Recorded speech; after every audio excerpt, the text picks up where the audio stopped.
ceux dont ils acceptent d'être le marionnette.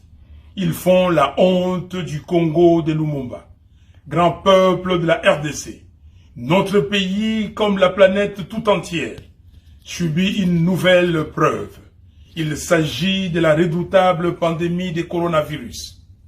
Je tiens à témoigner mon respect et mon admiration au personnel médical et aux équipes de riposte qui luttent contre la pandémie partout à travers les zones infectées du pays. Vous êtes des dignes filles et fils du Congo, et la patrie vous est reconnaissante pour votre dévouement. Je voudrais également exprimer toute ma gratitude et remercier les bénévoles, les mouvements citoyens et associations qui sont aussi engagés dans ces combats, notamment dans son volet social. J'apprécie à juste titre le soutien multiforme de la communauté internationale et des citoyens du monde qui se mobilisent pour aider la RDC à lutter contre cette pandémie. Je présente avec une émotion particulière mes condoléances aux familles des victimes du coronavirus. Je souhaite par ailleurs un prompt rétablissement aux malades et je bénis le Seigneur pour toutes celles et tous ceux qui sont déjà guéris. Je n'oublie pas la douleur des parents qui voient leurs enfants mourir tous les jours à cause des épidémies de rougeole et choléra ainsi que de la faim. Chers compatriotes, ne prenons pas à la légère cette pandémie de Covid-19. Observons scrupuleusement les mesures barrières. Soyons responsables. Au minimum, portons les masques quand nous sommes avec d'autres personnes et lavons-nous les mains régulièrement. L'Organisation mondiale de la santé vient de déclarer la fin de l'épidémie d'Ebola en RDC. Tous mes remerciements à l'OMS et à toute l'équipe de riposte qui s'est chargée de lutter contre cette épidémie. Très chers compatriotes, notre pays est une terre d'accueil et notre peuple est connu pour son hospitalité légendaire. Les étrangers et les réfugiés y sont toujours bien accueillis et respectés. Hélas, depuis plus d'un quart de siècle, une tentative d'extermination d'une partie du peuple congolais se déroule à l'est du pays et prend un tour tragique au nez et à la barbe de la communauté internationale. Cela a commencé depuis mars 1993 avec des graves massacres, des violations sexuelles et des attaques contre des enfants par les armées étrangères, ainsi que les milices et groupes rebelles affiliés à ces armées. Elle s'est poursuivie le 2 août 1998 à Kinshasa, à Mwanda et à Goma. Elle a connu un abominable déchaînement d'atrocités avec les massacres de Makobola, Kasika, Mwenga, Bunyakiri et tant d'autres, où des Congolais ont été enterrés vivants, brûlés vifs, éventrés ou décapités. D'autres ont été chassés de leurs terres, jetés hors de leur demeure, au vu et au su de tout le monde. Ces actes barbares, commis contre le peuple congolais, avaient dépassé les limites de l'abominable avec la guerre des 6 jours à Kisangani, entre les armées rwandaises et ougandaises, du 5 au 11 juin de l'an 2000. Le rapport Mapping de l'ONU, rédigé par le Haut Commissariat des Nations Unies aux droits de l'homme, qui décrit les violations les plus graves des droits humains et du droit international humanitaire commises en République démocratique du Congo entre mars 1993 et juin 2003, est restée lettre morte. Cette absence de justice internationale s'agissant de la RDC est non seulement choquante, mais surtout incompréhensible, car, à ce jour, les massacres continuent. Les incendies des villages, les viols, les tueries à la machette se poursuivent et les déportations massives transforment le route du Grand Kivu, de l'Ituri et du Haut-Katanga en chemin de la mort et de la terreur. Sans oublier les massacres de Bundu-Dia-Congo dans le Congo central, de Kamwena-Sapu dans les Kasaï, des Enyele dans l'Équateur, des Yumbi dans le Maïndombe, j'en passe. Toutes ces tueries démontrent clairement que le but poursuivi est d'imposer au peuple congolais l'affolement et la terreur, de vider les villages de leur population autochtone pour ainsi occuper les terres congolaises abandonnées. Comme peuple, nous devons vaillamment lutter contre cela. De 1993 à aujourd'hui, on parle de 6 millions, 8 millions et même de 10 millions de Congolais qui ont péri par le simple fait qu'ils sont filles et fils d'une terre riche que certains de nos voisins, soutenus par certaines forces extérieures, tiennent à occuper coûte que coûte. Cette tragédie est fondamentalement un crime contre l'identité de notre peuple, mais aussi et surtout contre toute la civilisation humaine. En un mot, c'est un génocide du peuple congolais. Grand peuple de la RDC, de l'intérieur et de la diaspora, le sang de nos compatriotes suppliciés, dont plusieurs dorment sans tombeau, ne doit pas avoir coulé en vain. Ainsi, le serment que nous lèguent tous nos martyrs, c'est la nécessité absolue pour notre peuple que cette abominable industrie de la mort qui a décimé des millions de vies congolaises, qui a détruit des millions de familles et qui a traumatisé le survivant pour longtemps, ne soit oubliée par personne. Il est donc de notre devoir de rendre hommage aux victimes de ces crimes odieux, non seulement par le souvenir, mais aussi par les rappels historiques aux autres. Il est aussi de notre devoir de documenter cette barbarie contre l'humanité, de rechercher la justice, de l'enseigner à nos enfants et de passer les flambeaux de l'histoire des souffrances du peuple congolais aux générations futures. Très chers compatriotes, l'indifférence, c'est la trahison de la patrie. L'oubli, c'est la complicité avec ceux qui portent atteinte aux intérêts fondamentaux de la nation.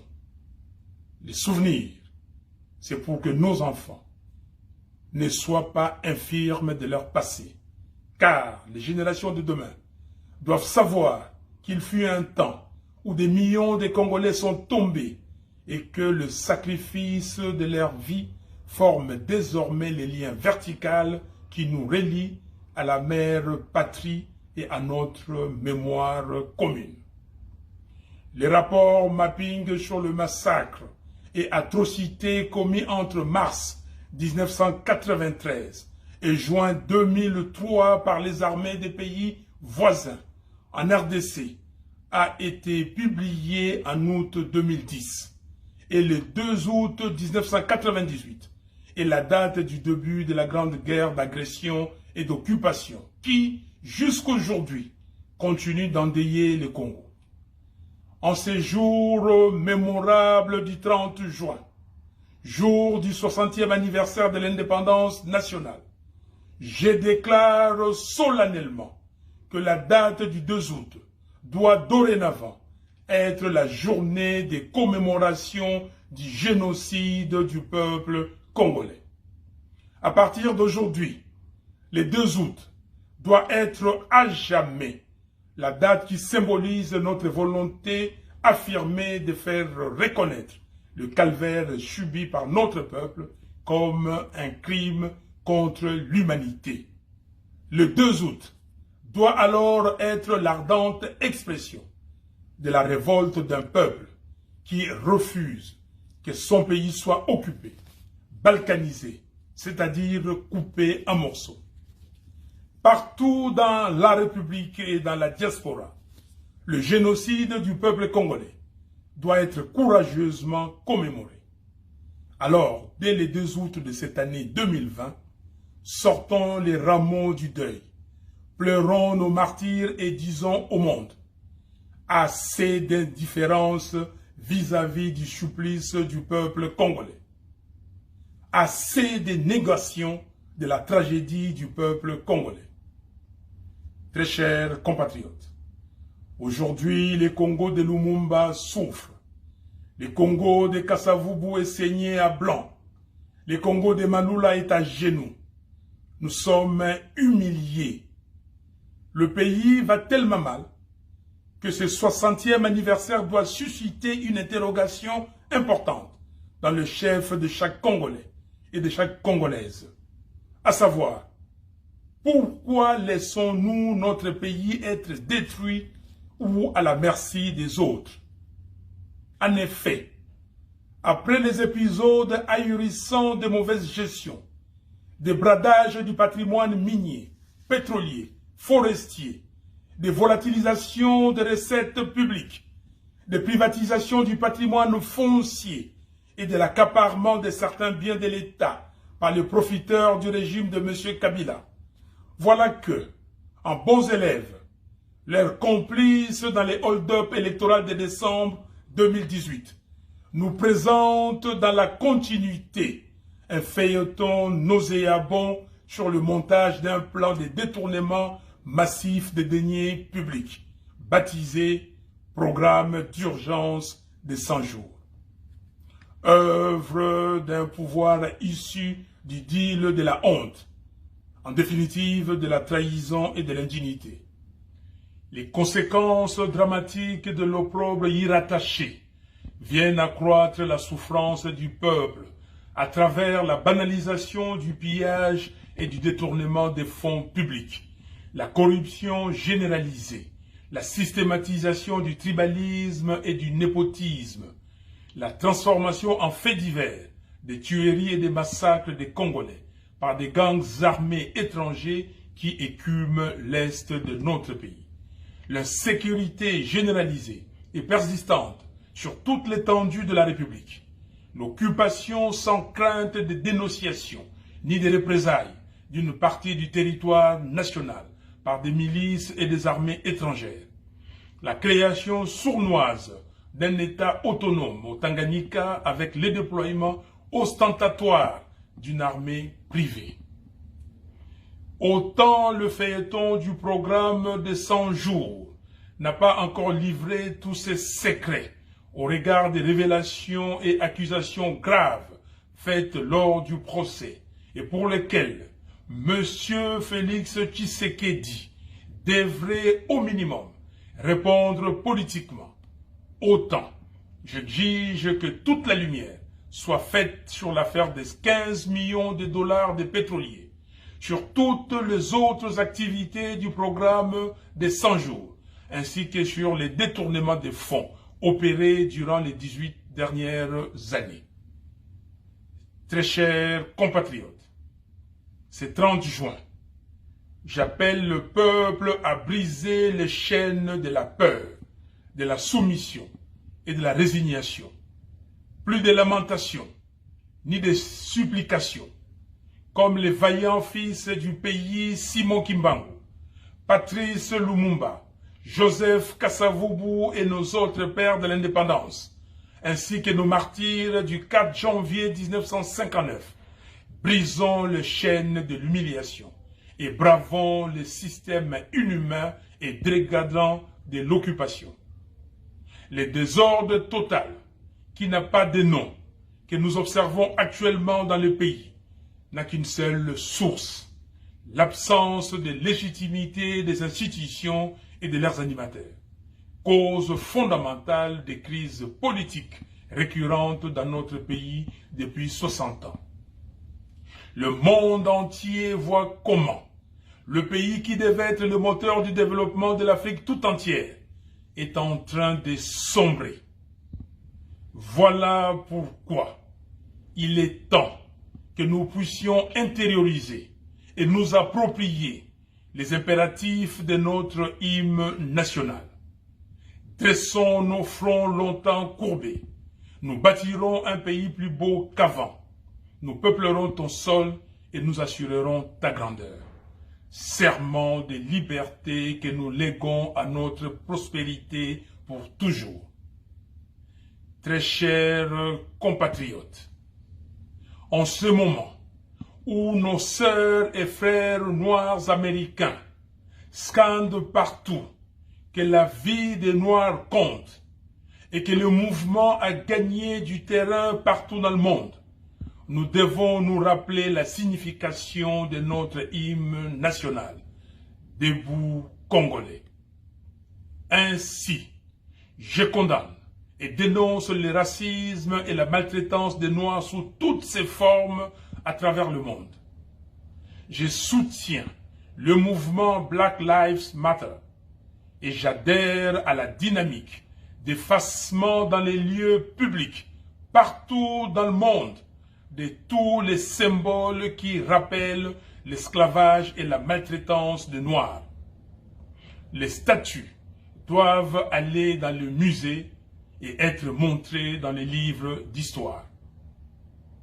C'est déjà un premier pas que le Conseil des droits de l'homme de l'ONU ait adopté à l'unanimité le 19 juin 2020 une résolution condamnant le racisme systémique et les violences policières.